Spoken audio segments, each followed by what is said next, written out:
I went to university to study politics because I had really good advice to study what you're interested in rather than what might lead to a career.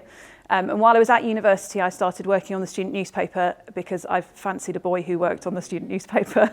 But I wasn't doing the journalism. I was doing the page setting and the copywriting, copy editing, and kind of looking at how it actually got to being published.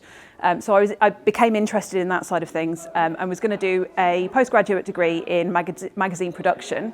And a panel was put together at my university which included a literary agent and a couple of writers and I think a publisher as well.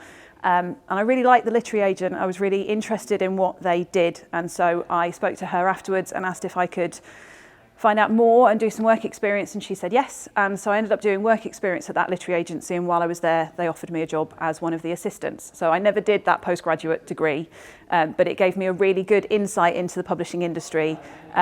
And because I was at an agency, I got to see the writer's side of things and the editing and production side of things, which was really fascinating. If you're at a stage where you're interested in doing a career which is in the arts or journalism or production or publishing or anything that you're kind of not quite sure what it involves, find out as much as you can just by doing desk research, Google, all of that kind of thing. There are plenty of articles available.